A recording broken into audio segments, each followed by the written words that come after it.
इस बार भारतीय जनता पार्टी का ये गढ़ टूटेगा और समाजवादी पार्टी का परचम लहराएगा। लगातार महंगाई बढ़ रही है, बेरोजगारी बढ़ रही है, भ्रष्टाचार चरम सीमा पर है, भुखमरी है, गरीबी है। भाजपा की सरकार में किसने कितना भ्रष्टाचार किया था और उसी का डर दिखा करके उन्होंने उसको एनडीए में शामिल कर लिया है। 2024 लोकसभा चुनाव को लेकर तमाम दल तैयारियों में जुटे हुए हैं और समाजवादी पार्टी भी जमीनी स्तर पर तैयारियां शुरू कर दी हैं। इसी को लेकर समाजवादी पार्टी के राष्ट्रीय अध्यक्ष अखिलेश यादव ने लखनऊ से समाजवादी पार्टी के सीनियर लीडर और मौजूदा समय में विधायक रविदास मेहरोत्रा को लखनऊ की बड़ी जिम्मेदारी दी है। हमारे साथ में बातचीत करने के लिए। रविदास जी, पहले से भी आप जिम्मेदारियां निभाते हुए आए हैं और लोकसभा चुनाव को लेकर एक बड़ी जिम्मेदारी मिली है, किस तरीके से देखते हैं इस जिम्मेदारी को? समाजवादी पार्टी पूरी ताकत के साथ 2024 के लोकसभा के चुनाव के लिए तैयारी करने का काम कर रही है। लखनऊ लोकसभा में सभी वार्ड प्रभारी, सेक्टर प्रभारी, पोलिंग प्रभारी और बूथ कमेटी बनाने का दायित्व मुझको दिया है।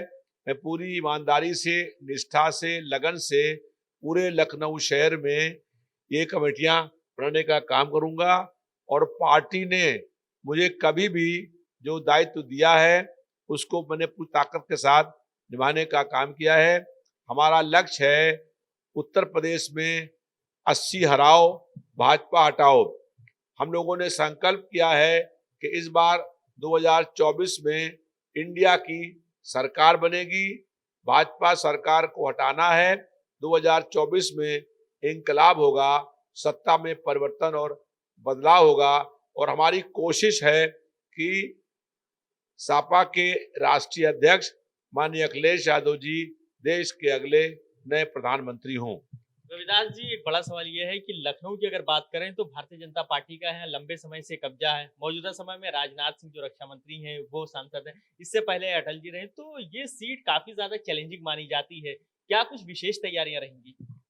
89 में मैं लखनऊ शहर से विधायक हुआ था और उस समय जनता दल के यहाँ पर सांसद चुनाव जीते थे और उसके बाद से भारतीय जनता पार्टी जीतती रही। इस बार भारतीय जनता पार्टी का ये गढ़ टूटेगा और समाजवादी पार्टी का परचम लहराएगा, क्योंकि जनता बहुत परेशान है।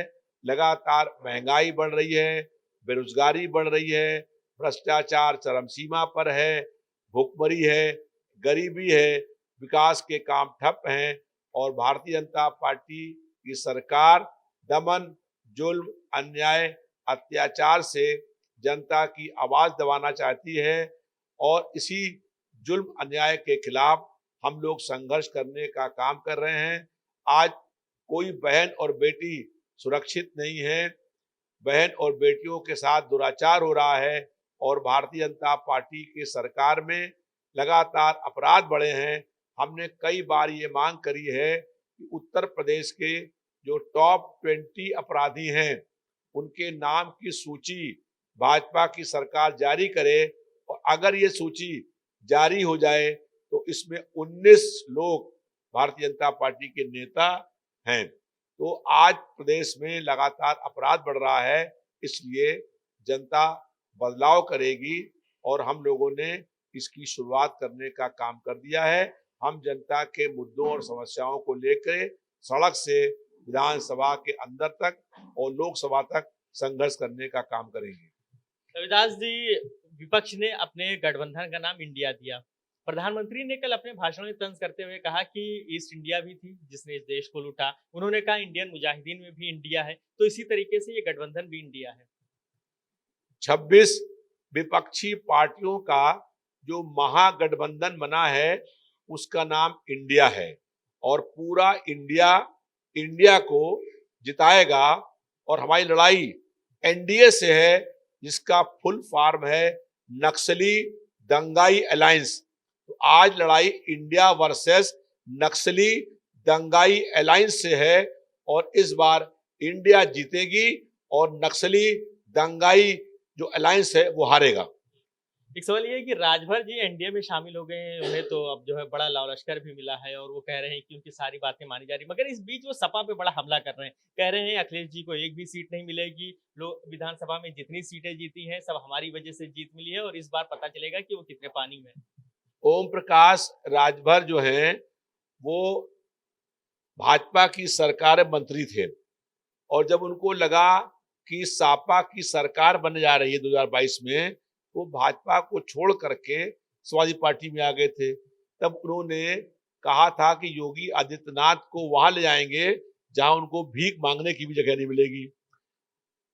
ओम प्रकाश राजभर ने कहा था कि मुझसे भगवान भी आकर कहेंगे तो हम कोई भारतीय जनता पार्टी के मोर्चे में शामिल नहीं होंगे।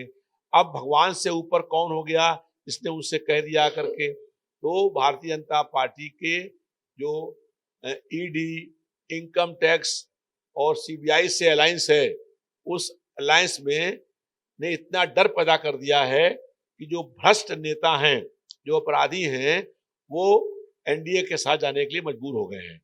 और भारतीय जनता पार्टी को मालूम है कि भाजपा की सरकार में किसने कितना भ्रष्टाचार किया था और उसी का डर दिखा करके उन्होंने उसको एनडीए में शामिल कर लिया है। ओम प्रकाश राजभर अवसरवादी मौका परस्त नेता हैं। इन्होंने कभी भी संघर्ष करने का काम नहीं किया है। ये अपने अकेले दम पर उत्तर प्रदेश में एक भी सीट जीत नहीं सकते हैं।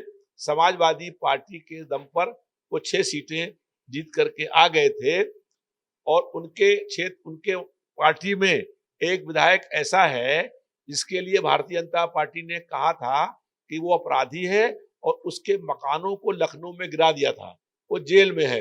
अब भारतीय जनता पार्टी ने उसी से गठबंधन कर लिया। तो भारतीय जनता पार्टी की कथनी और करनी में जमीन आसमान का अंतर है।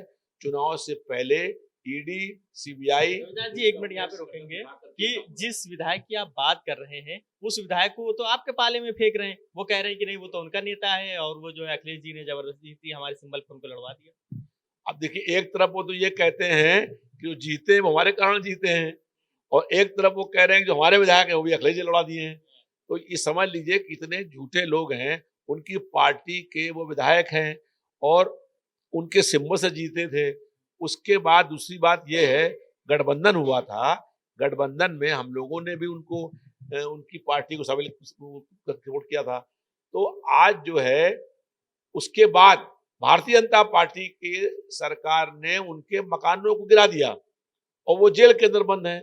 तो उसके बाद अभी वो उसी पार्टी के विधायक हैं और अब भारतीय जनता पार्टी कह रही है कि वो सब ठीक हो गया।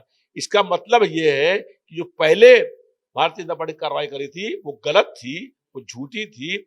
इसीलिए हम लोग ये मांग कर रहे हैं कि उत्तर प्रदेश के जो टॉप 20 अपराधी हैं, जिनके ऊपर 50 से अधिक मुकदमे हैं, उनकी लिस्ट जारी कर दो। उसमें 19 नाम भारतीय जनता पार्टी के नेता हैं। शुक्रिया बातचीत के लिए।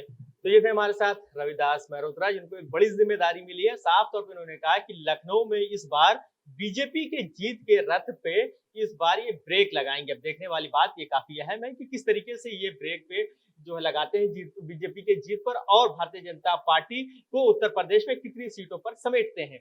वीडियो जर्नलिस्ट मेराज खान के साथ फरीदुल हसन, #भारत न्यूज।